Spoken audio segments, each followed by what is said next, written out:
Um, just wanted to let y'all know that, typically we have an open house on the first Monday of the month at the Watts House from 2 to 5. Next month, the first Monday happens to be July 4th, so we won't be there.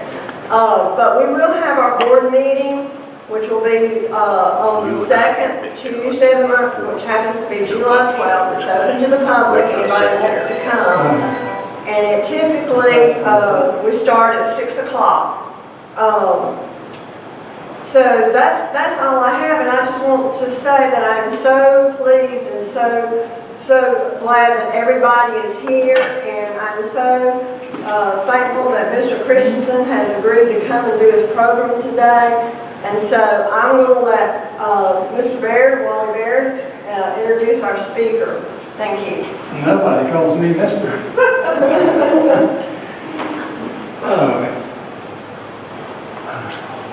Well, I'm delighted we finally got Rob Christensen to come speak. He was supposed to be here like in March of 2020, but you know what happened there, so we had to delay it. And but I didn't forget about it. But sometime a couple of months ago, I contacted him again, or maybe he me, and we scheduled. I didn't know when I was going to ask him to come, but once I contacted him, I knew when he was going to come because he's leaving town next Monday, I believe, for 6 months in Chautauqua, New York. 2 months. Huh? 2 months. 2 months. Oh, 2 months. Good. Well, we might get you back again. But he did 45 years in Raleigh at the Raleigh News and Observer as a political columnist. And he has been praised many ways for his work there.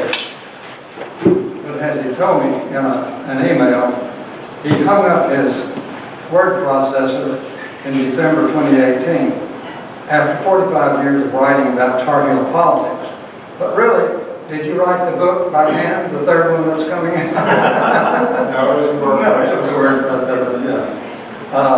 He has appeared on many TV shows, and his first book, I believe, is The Paradox of Tarheel Politics. And although it starts way back in the 20th century, I believe, yeah, I knew a lot of the characters that he mentions. I guess my first memorable character was Carr Scott, governor, and then his son Bob. And then Carr Scott's daughter was famous too. And it's a very enjoyable book, and he probably has something to say to him. I didn't get his educational background, but he's got a great education, I can tell by his writing. So I welcome Rob to speak on the Branchhead voice. Thank you.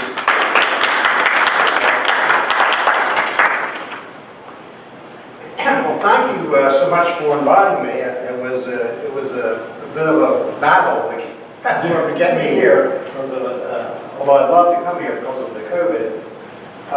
Just so you know, the level of idiot you have speaking to you today. Today is my wife and I's 42nd wedding anniversary. So you say, why am I here? So because when we were scheduling dates with Wally, I forgot that this was our wedding anniversary. And so I figured this out about a week after I made the appointment. So I went to my wife and I said, I think I really screwed up. And I said, I think I've scheduled this for wedding anniversary for a speech during the wedding anniversary. She says, should I go and try to change that date? She said, no. She said, we'll just celebrate Saturday, which is what we did.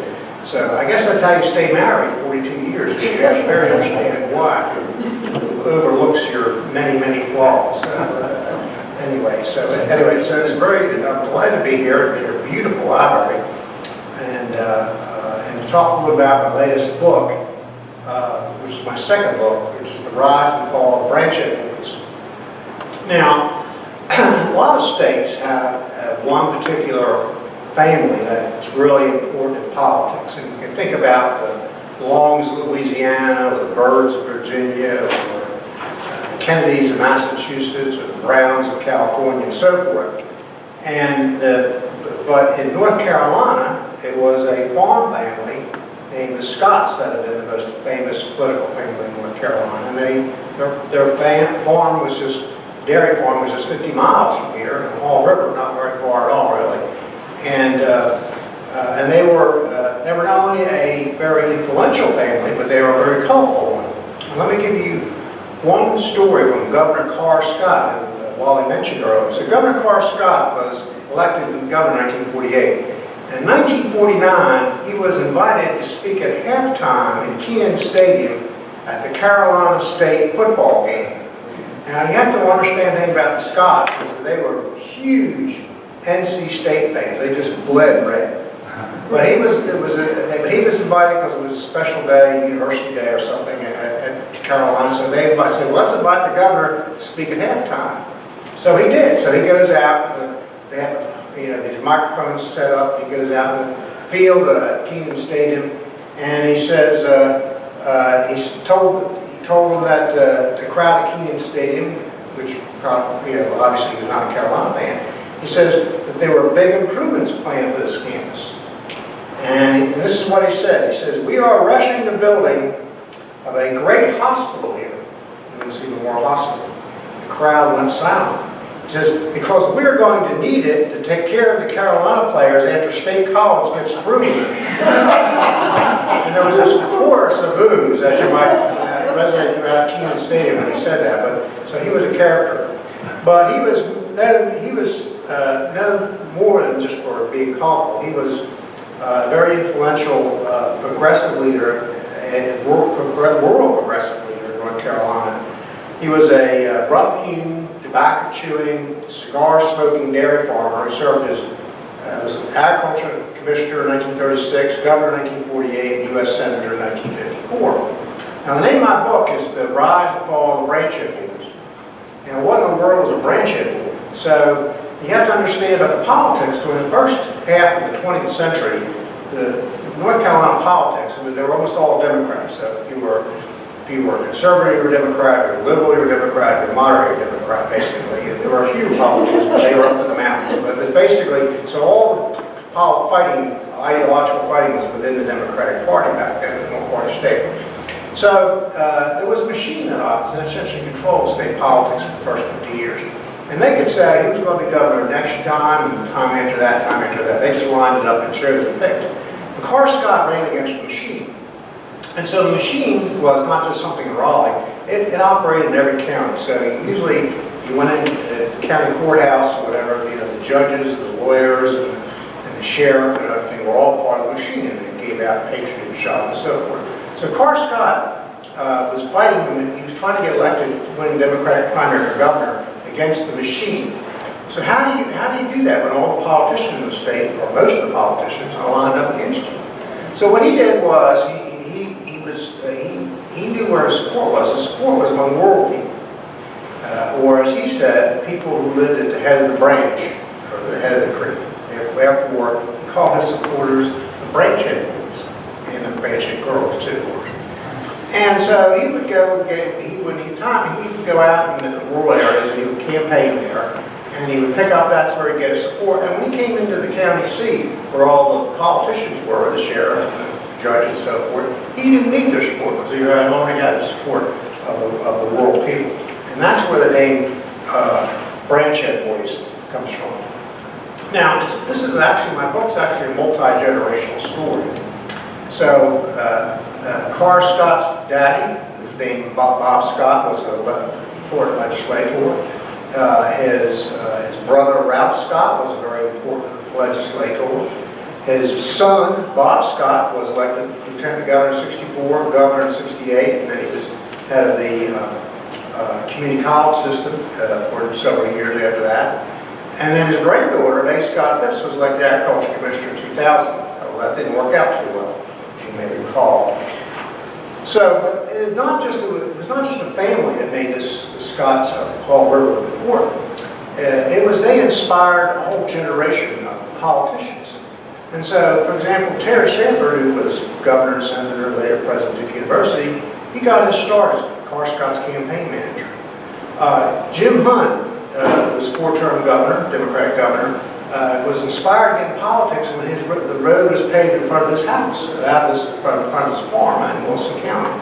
And I remember a number of years ago, I was out with Governor Hunt at on his farm, and he said, and he was pointing out to me, he says, "Rob, I want you to see that my prize bull up there."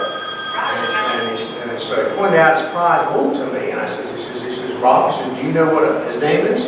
I said, "No, sir, I do not." He says, "His name is Carr Scott." So he named his prize bull Carr Scott. But it wasn't just Democrats, because Jesse Helms, who was a young reporter at WRAL at the time, he wrote a letter. One of the things I came across when I was doing research on this book, he wrote a letter to Carr Scott when he was governor saying he ought to be run for president. He's the first North Carolinian he knew of his generation that had presidential possibilities. So how is it that this dairy farmer from Fall River, just 50 miles from here, gets to be so important? So to understand that, you have to go back, you have to get a little bit of a time machine, and maybe some of these stories you remember from your parents or your grandparents and so forth. But you have to go back to the days of what North Carolina was like in the early part of the mid-20th century, before Starbucks, and before sushi, and before selfies. What was North Carolina like? Well, a couple of things. One, North Carolina was very rural. Two-thirds of North Carolinians lived in areas that were designated by the census as being rural, so it was very rural. This is before the big Sun Belt rush of people into this area, so almost everybody who lived here was, families have been here for generations and generations, so it was just native North Carolinians. And so it was quite a different state. And it was and it's hard to imagine how isolated many people were in North Carolina. We today live in the age of the iPhones and the internet, and the interstate highways, but that was not what North Carolina looked like back then. Now, if you lived in a town in North Carolina, if you lived in Winston-Salem or Raleigh, or a lot of other places too, or Burlington, you had all the amenities back in the mid-20th century. But that was not true if you lived in rural North Carolina. Mostly it was not true. So I won't feed you a lot of statistics, but let me feed you a couple. So in 1935, only 11% of American farms had electricity. And in North Carolina, only 3% of farms had electricity. 3%.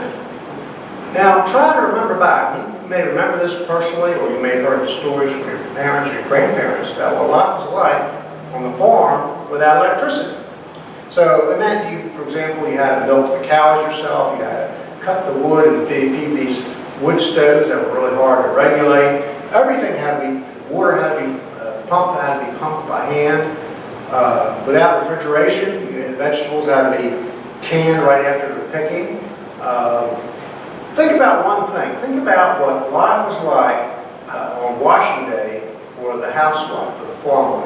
One thing, washing. So, without electricity, without washing machines, women bent over these cast iron tubs where they had to boil their family's clothes, and they had to use lye soap to scrub the dirt out, right, on these washboards until their knuckles were raw. And then the garments had to be rinsed several times, so you had to get another tub to rinse out all the soap and the dirt from it. All that water had to be pumped from a well, right? And then they had to be hung out in lines, no dryers, right? And then you had to have several heavy irons. Because there were no electric irons, you had to heat them on a wood stove. And those irons, if you've ever felt them, were pretty heavy. And so, basically, women aged before their time because the work was just so doggone hard. It was so manual before electricity. Now, power companies said, well, we can't make any money putting these electric lines out in the countryside. They could make money in town where the houses were close by, but not out on the farm. And so, in fact, they said unless a line paid for itself within 3 years, they weren't going to run a line out to some farmhouse. And then the companies often demanded that when they did decide to run an electric line out to a farm, you you had often had to sign a contract, you being a farmer, that you had to buy a washing machine and a refrigerator so that you actually would be using electricity, not just for light bulbs. But even if you had electricity, had an electric line running to your house, it was often very unreliable back then. So one of the interesting things in researching this book is I spent months and months and months going through all these letters to Governor Scott and Governor Scott, and people asking for some action from the government. One came from this minister from named Herman Minima from the town of Panago, which is the eastern part of the state. And this is what the pastor wrote to the Governor Scott about electric service in his little town. He wrote, "Without warning, our electric may be turned off for as long as 48 hours.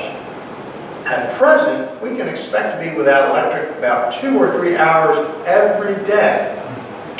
When we do have electric, we never know whether it'll be so strong that the bulbs will burn out in a week, or so weak that the motors will not turn over." Can you imagine? And when electricity was finally extended to the countryside, it transformed rural life, providing hot water, refrigerators, and radios, and washing machines, and lights, etc. One of Scott's favorite letters from the constituents came from a farm wife who had his family just got electricity.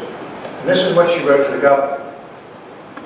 "Been married 40 years, and for the first time I can see what my husband looks like." Well, that's a good thing or a bad thing.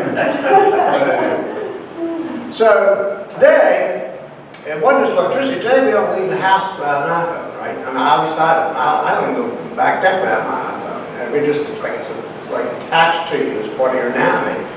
But in 1945, only 5% of North Carolina farms had telephones. 5%.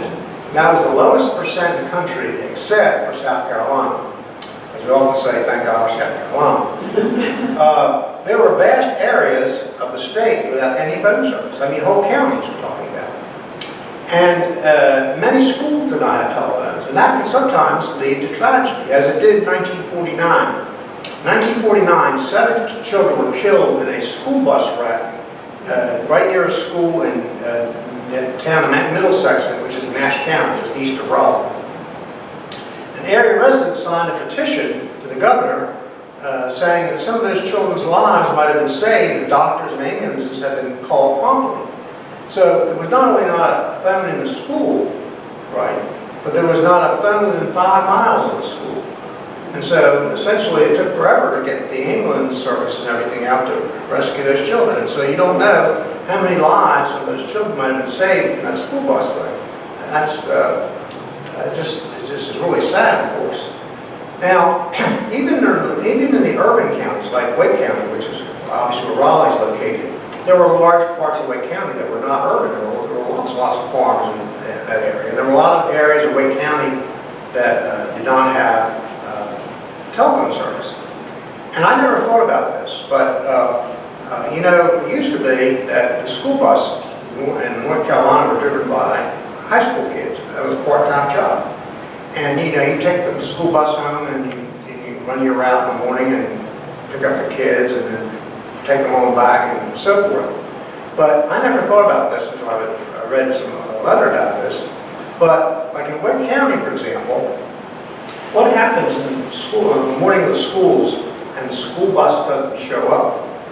So the kid if he lives out in the rural parts of the county, does not have a telephone, so he can't call in and say I'm sick, right, or whatever. So you don't know if the student is sick, the bus driver, or you don't know whether he's in a ditch somewhere, or he's been in an accident.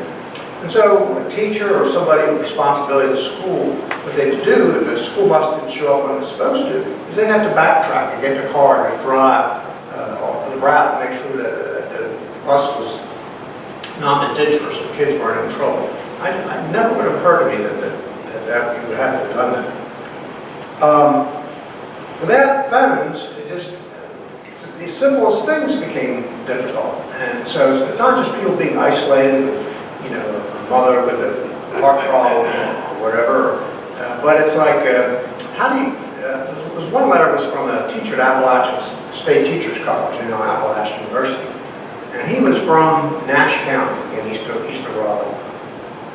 And his father was living alone now. His wife, his mother, the professor's mother had died, and then his father was really getting aged, but he still loved farming, and so he was going to continue farming until he couldn't anymore. But, the son, who was teaching Appalachian State in Boone, really worried about his father because he was really old and there was no way of checking up on him.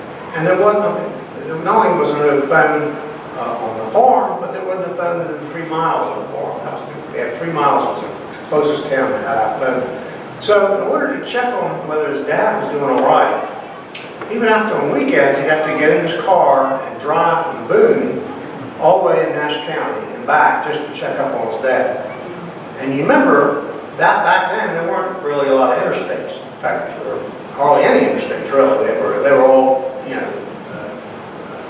mainly 2-lane roads, maybe some cases 4-lane roads.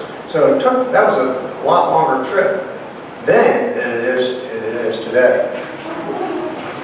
You know how angry we get when we have our phone cuts off and how irritating that is?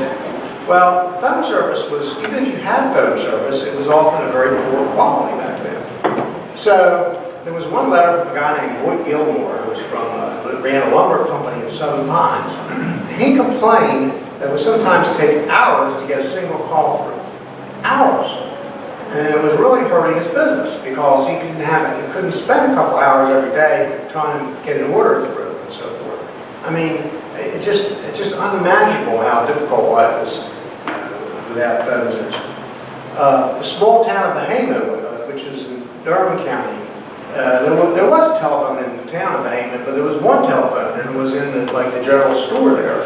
And so the general store closed at like 6 or whatever, and so after 6 o'clock, there was no phone in the town. So what happens if one of your kids gets sick, right? So not only electricity was a huge problem, telephones was a huge problem, and the third thing was roads, and that's more than anything else, that's how Clark Scott made his name and became an important political leader. Now, before the 1920s, the best way to get around North Carolina, unless you were going to your neighbor's farm or whatever it was, you took the railroad. And there were about 1,500 communities that had a railroad, that were served by railroads. Every little town had a railroad station, and that's how you got from town to town. And so, but traveling by the unpaved country roads was a real adventure. Now, in the 1920s, North Carolina became a leader in road building. And you may have heard of North Carolina called the Good Road State. That was in the 1920s. And the state went heavily in debt and paid a lot of money. It was a big gamble for a poor state, and they put a lot of money into roads, and it helped industrialize the state and allow all the furniture factories and textile mills and stuff to come in. And by the mid-20th century, North Carolina was the most industrialized state in the South. And the roads were part of that story. But after that, of course the state did that. The state ran out of huge debt. It had this the largest per capita debt of any state in the country except for New York, built on those roads. But then came, the Depression in the 1930s, and so there was no money to build roads. And in the 1940s, we had World War II, and all the materials were going into the war effort. So we went for a couple of decades without building roads. And even in the 1920s, when the state went on a road building binge, they were mainly roads connecting the towns. They weren't connecting the rural areas. Most of all the rural roads were still unpaved, even after World War II. So Clark Scott knew a lot about this because he lived on the farm. Somebody didn't have to tell him about this. So he was a farmer, but he also was the Alamance County farm agent for 10 years. And so in the 10 years that he was traveling around Alamance County, helping Alamance County farmers work out their problems, he wore out 22 sets of car chains traveling those roads. 22 sets, as the roads were so bad. And then when he was elected in 1936 to be agriculture commissioner, he commuted every day. So he'd get up in the morning and he'd meet with his farm hands and give them instructions for the day, and he'd get in his car and drive to Raleigh. But he often had to have his muddy or rainy, he often had to have a tractor pull his car from off his farm to the main road so he could drive into Raleigh. I mean, that was, so he knew personally what the roads were like in rural North Carolina. So when he became governor, took office in 1949, the state was responsible for 62,000 miles of road, 62,000, but only 16,000 were hard surface.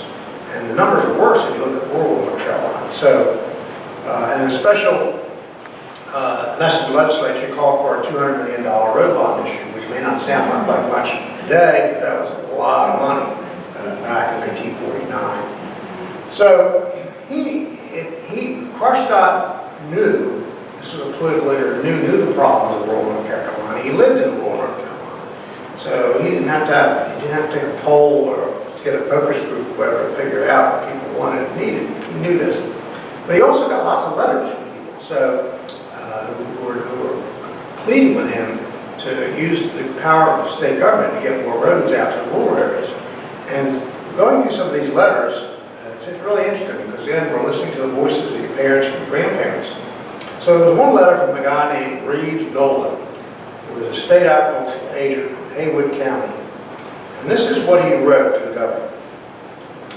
A number of years ago, when we only had one boy, which was our first son, he had an attack of illness and the country doctor advised us to rush him to the hospital in Asheville. We started out in the car in the morning. The roads were so bad, we could not get across the mountains.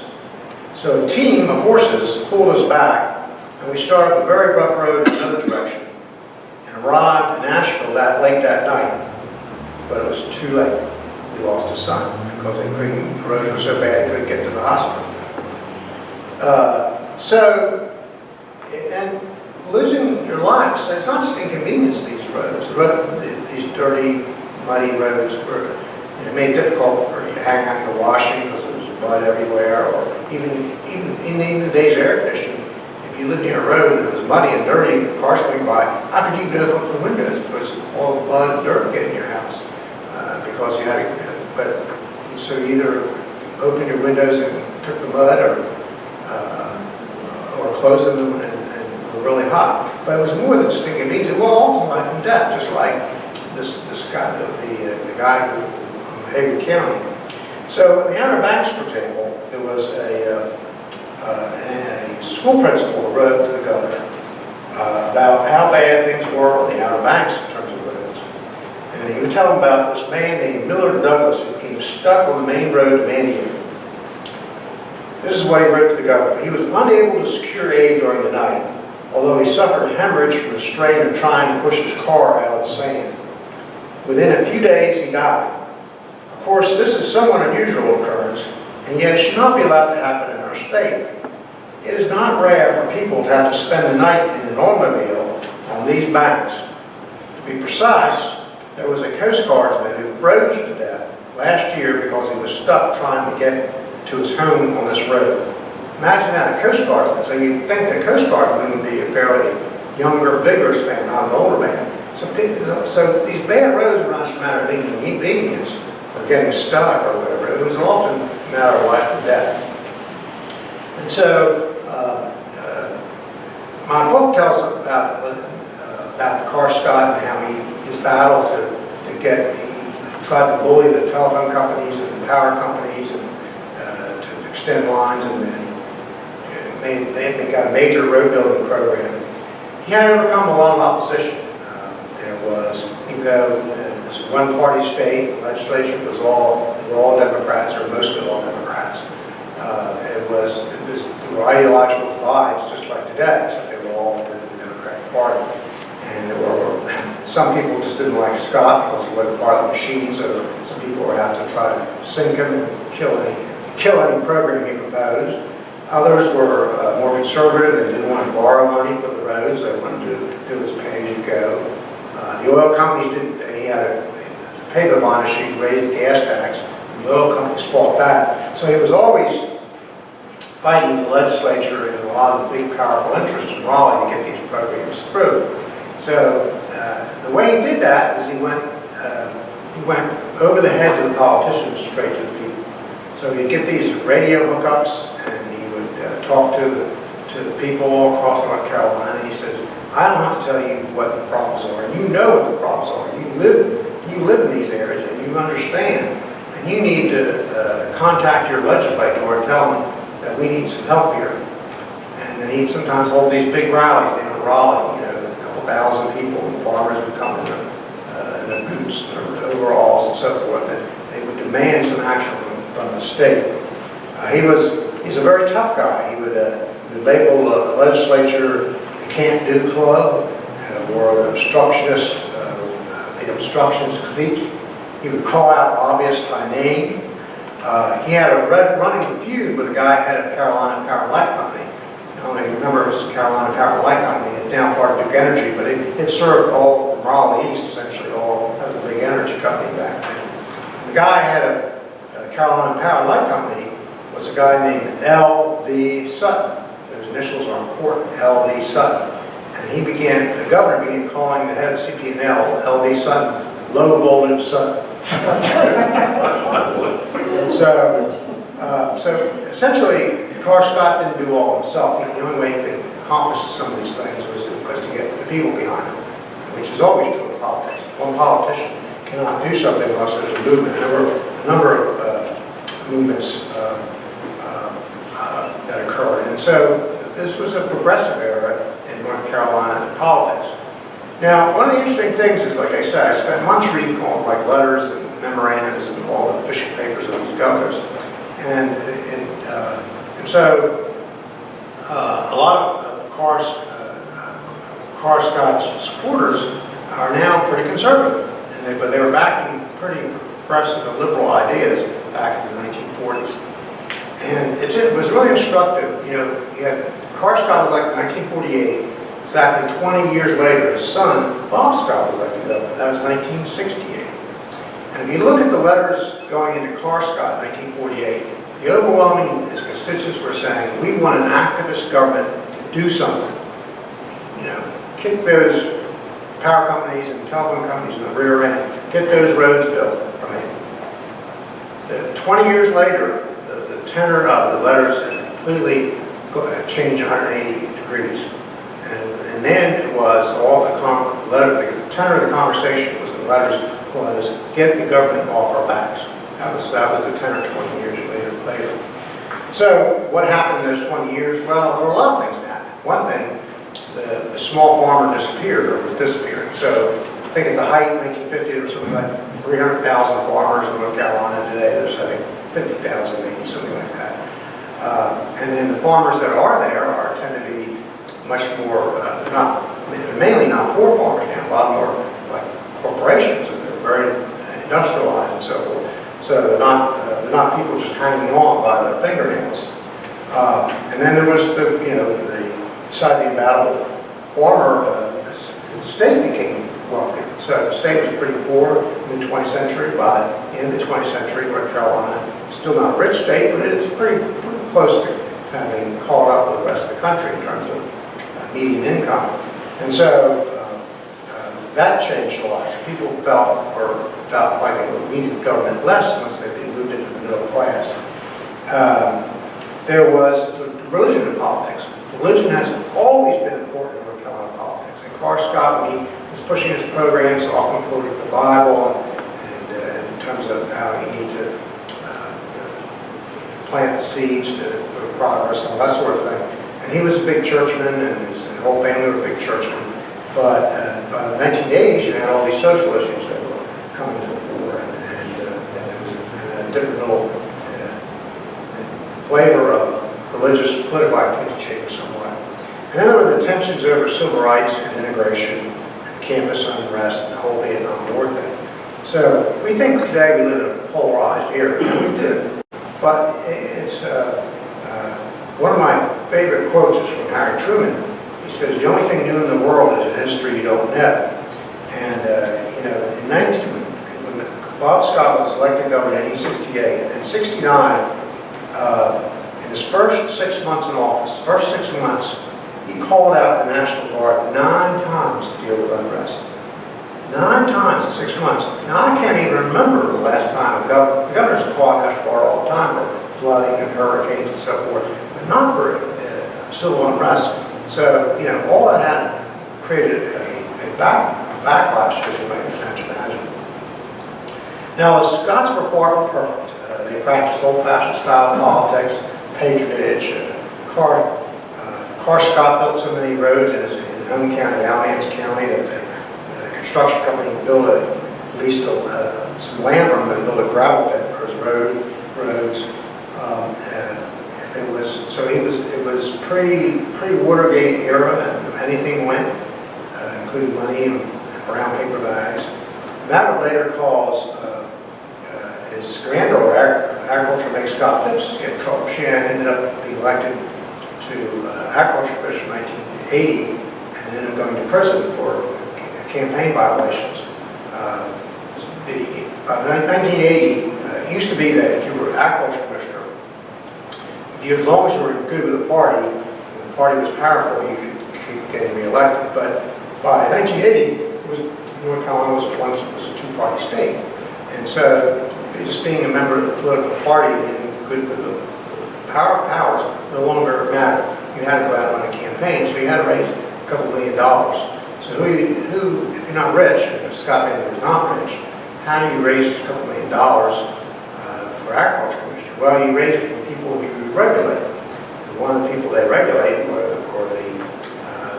carny operators for the rides, the amusement rides at the state fair. That was big money. And these are companies that are located like up in New Jersey and so forth. They do all these state fairs all across the country. And so there was this, but several of the big carny companies began piling money into her campaign, and it was all cash, so it was under the table. And that's a cash business, running amusement rides. And she ended up going to prison.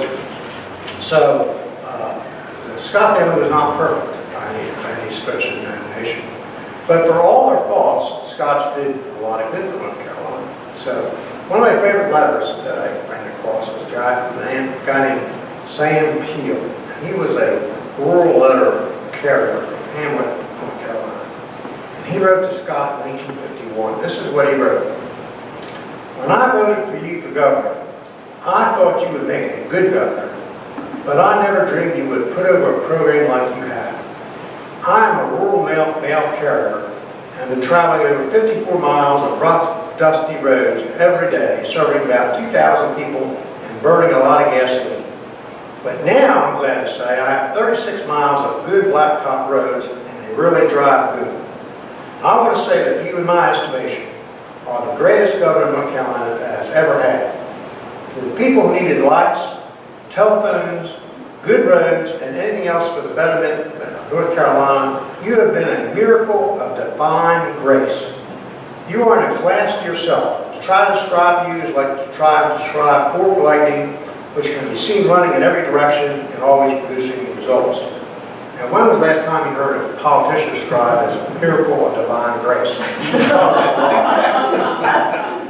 Now, during my book tour, I've gone all over the state talking about my book, and one of the things that's really I found interesting was one of the things that Carr Scott did as governor, and I'll be wrapping this up and I won't keep you too late, but one of the things he did was he gave out these certificates to his supporters, calling you a country squire, which was kind of like a North Carolina version of a Kentucky colonel.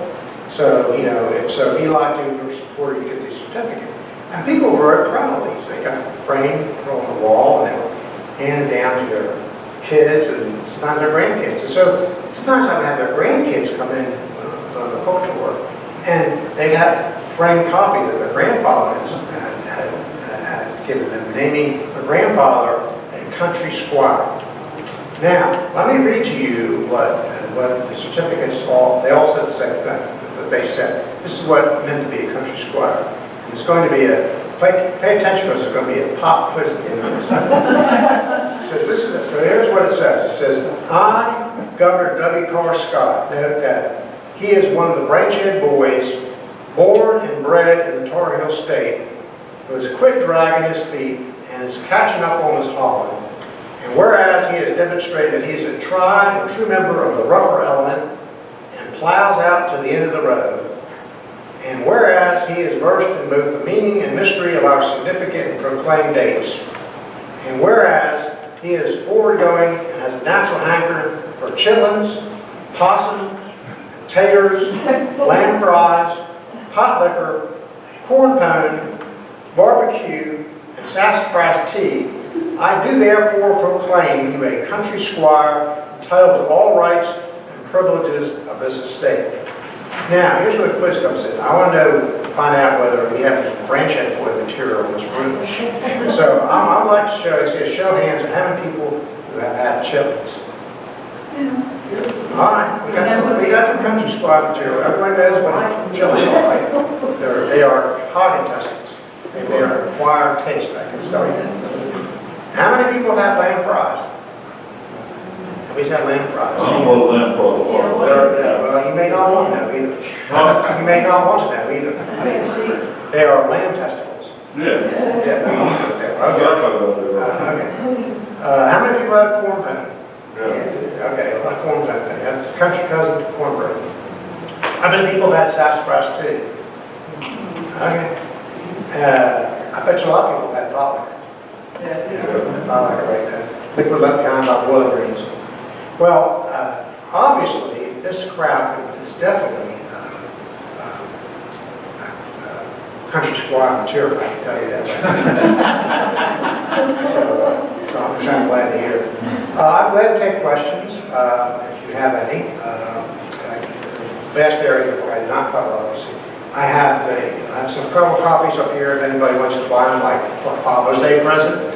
I'm cheap. I'm selling them at cost, $20. And it won the award as the best work of nonfiction written in North Carolina in 2019 by the North Carolina Historical Literary Society. That's in my first book. Somebody will pick it. And like again, it's $20, and I'm glad to take your money and selling it at cost. UNC Press would be mad at me if I didn't make a little sales pitch at the end, but that's the end of sales pitch.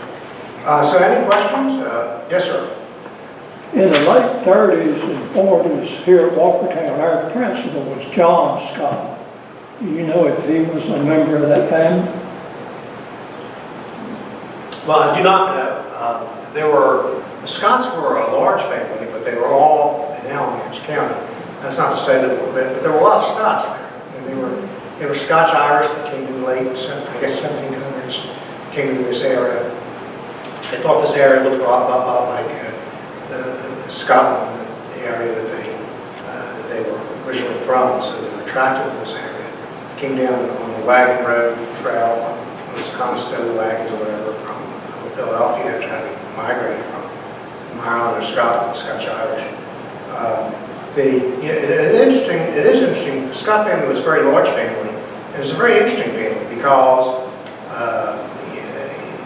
most of them were born in the 1890s or the first decade of the 20th century, brothers and sisters as a family, including Scott. And they were a farm family, and all the kids went to college, which was very unusual in that day and time. And of course, Scott became a governor and senator. Another brother was a dentist. Another brother was a doctor. There were a couple of social workers, and they were just.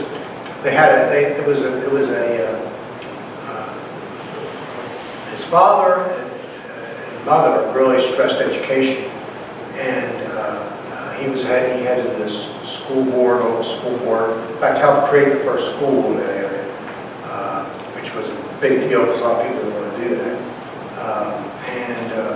What they also did is because they lived out in the country, and this was a very school district, Grand Paul River, Ballfields, there was no place for the school teachers to live. And so what the Scott family did was they built like I don't know what you call it, sort of an annex to their house. They had a little dog run in between up in the area where a couple of school teachers, there were 2 women school teachers who taught there. And so they got the school started, and then they had, that's where they put them up during the school year, which is not as long as it is now, but that's where they lived. And they would eat with the family at breakfast and dinner and so forth. So not only did you have a mother and father who were really focusing on education, but you had 2 school teachers living with you, and you you had that kind of conversation going on around the breakfast table and the dinner table. So you could see why that was a family that was very educated and actually pretty advanced on race too. I mean, for that time, not today, they wouldn't be considered, but at that time they were pretty forward thinking and wanted to do right by black people. And so that shows you the power of family. The mother was the daughter of a schoolmaster who had a small private school, so she grew up in that educated environment.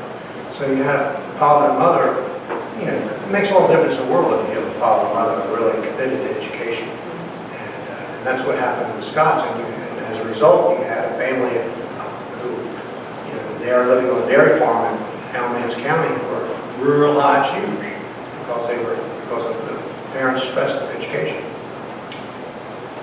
Yes, ma'am. My question so much as a comment.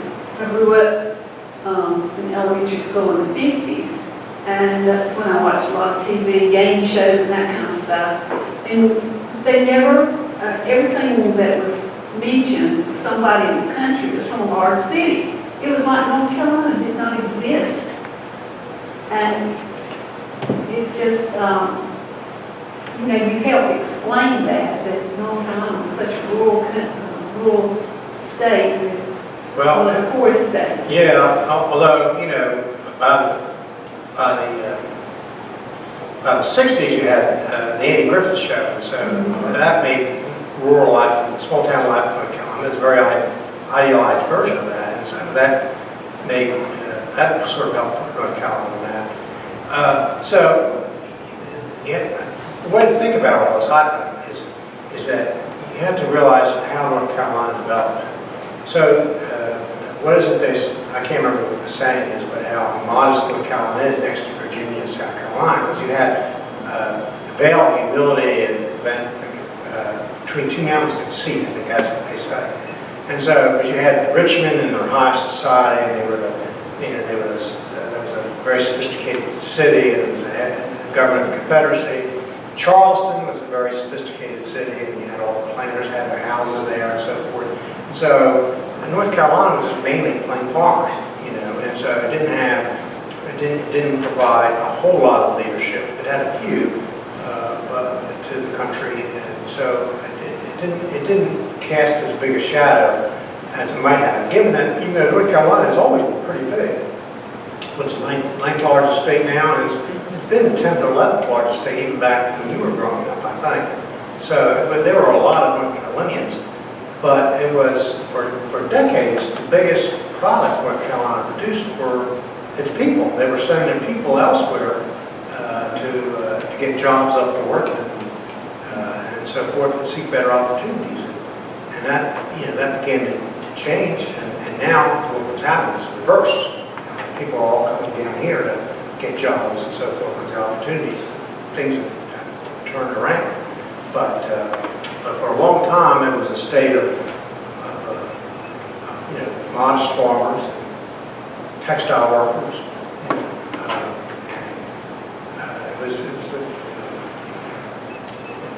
The state did not cast a very large shadow nationally. So I think you're right. I think that's no longer true today, by the way. Yes, ma'am. Do you have any projects in the works that we can look forward to?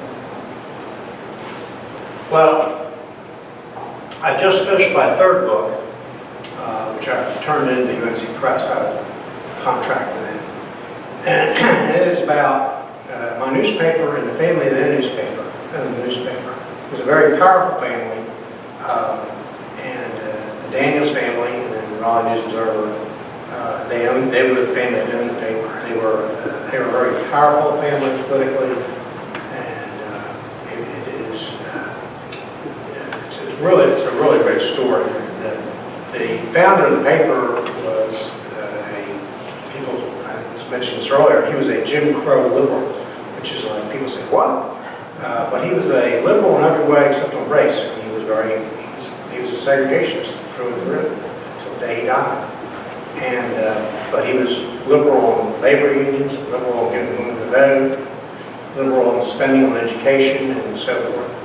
And he was the Navy Secretary under Woodrow Wilson. In fact, there's a famous story about Josephus Daniels when he was Navy Secretary. He was a big Methodist, and he went to the 10 Evening Street Methodist Church in downtown Raleigh. And he was a serious Methodist. And his idea of a grand time was to go up to Lake Junaluska, a Methodist camp up in the mountains.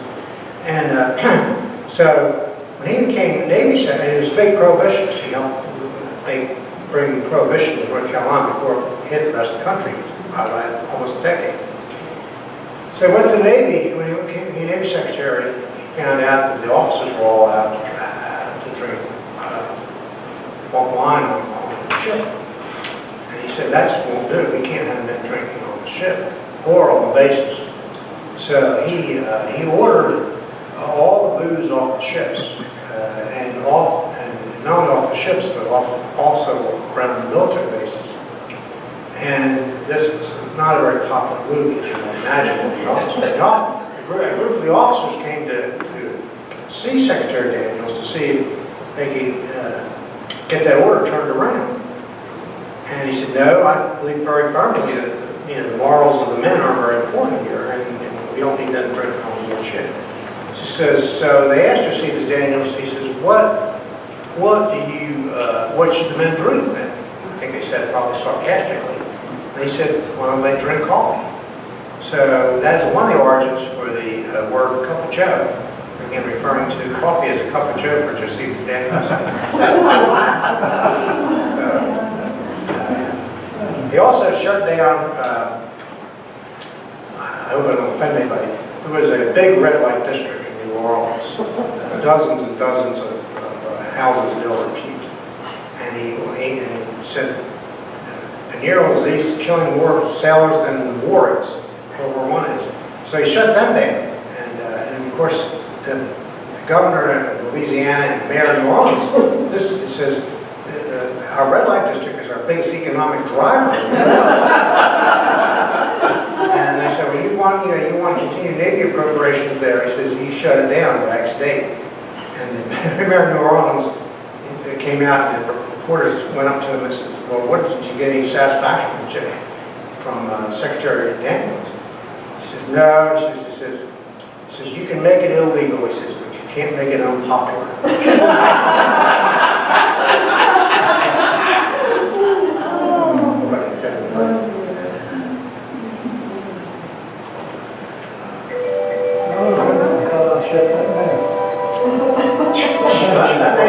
That ain't in my cue, that ain't in the book.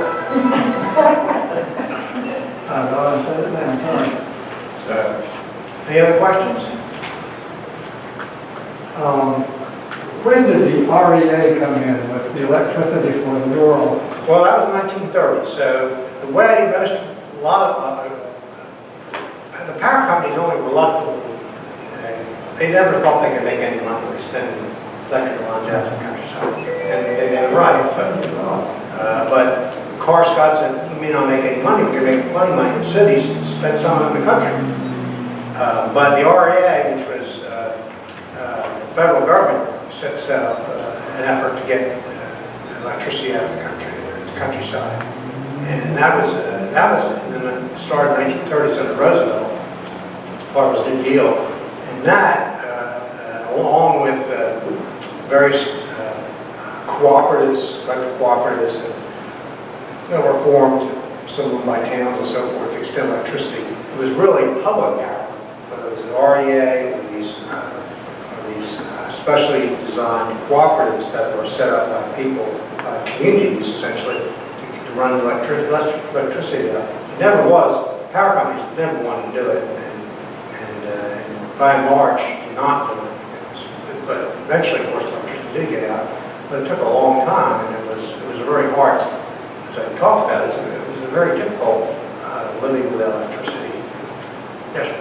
Back in the 30s, like you say, my granddaddy lived here in Walkertown, and the story went out that 10 people had to buy an electric stove before there was a fire out here. And he was one of them involved. Really? they're like blackmail, wasn't it?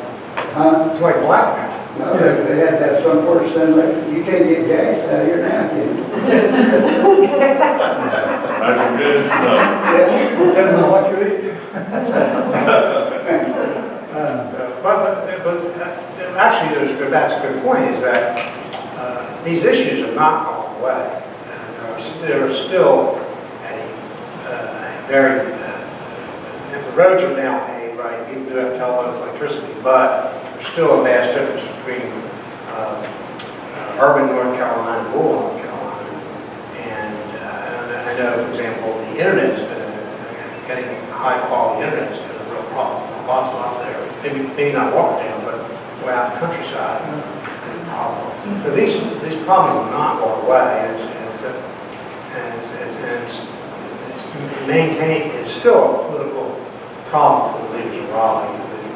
The Raleighs and the Charlottes are going to grow. You have big corporations come in, but it's really, really tough to get some of these companies to move out. We're seeing, and we've seen essentially de-industrialization of the state over the last couple of decades, closing all the textile and furniture factories.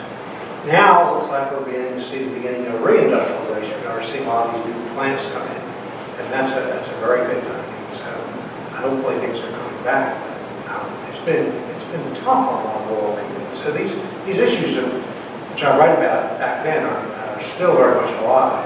They've just changed the nature of the problem. When you were talking about telephones, you didn't mention the 8-party line. That was, I'm sure that was a joy. Interesting. What did somebody say? It says the glories of living in a small town is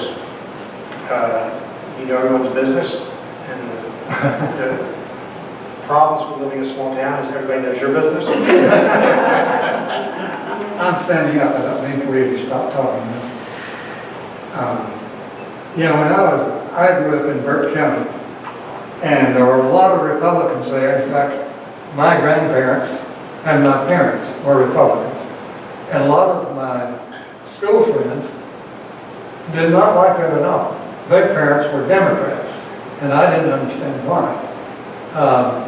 But the stories they tell about the mountain people, of course, Burke County is just beginning to get into the mountains. They were Republicans, and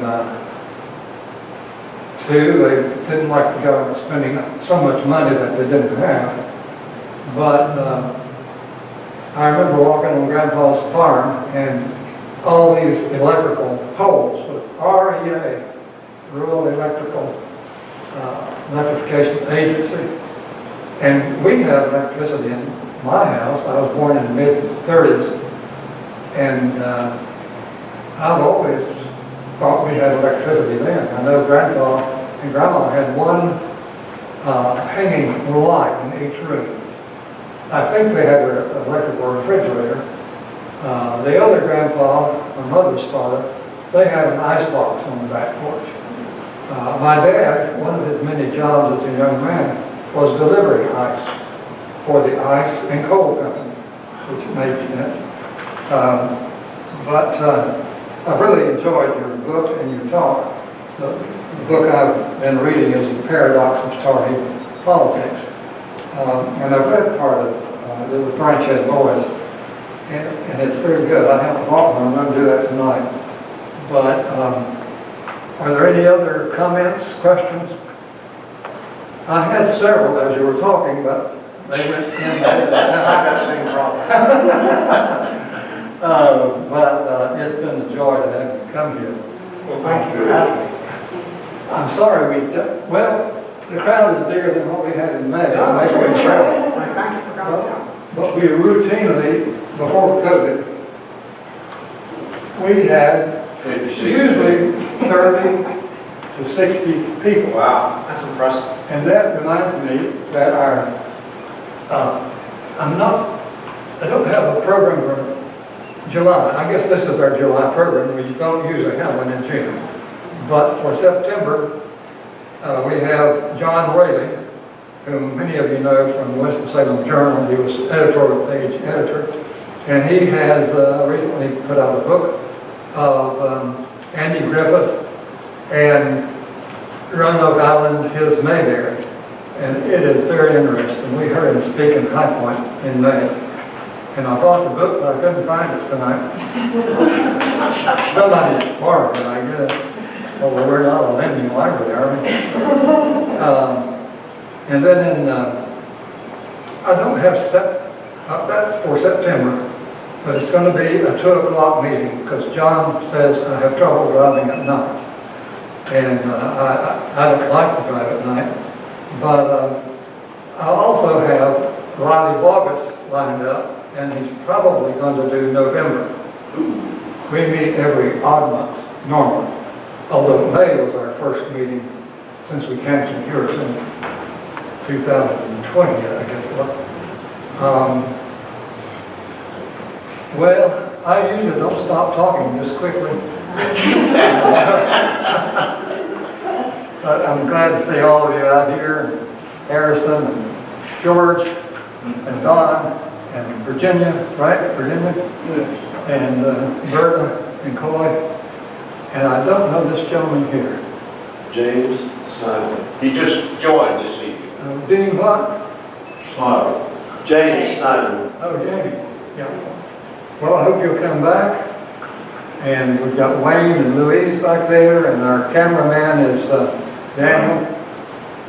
And I've forgotten his last name, but it's Caroline's son. It's great to have you here. I'm sorry, a lot of people didn't hear that, but it's wonderful to have you. Well, thank you.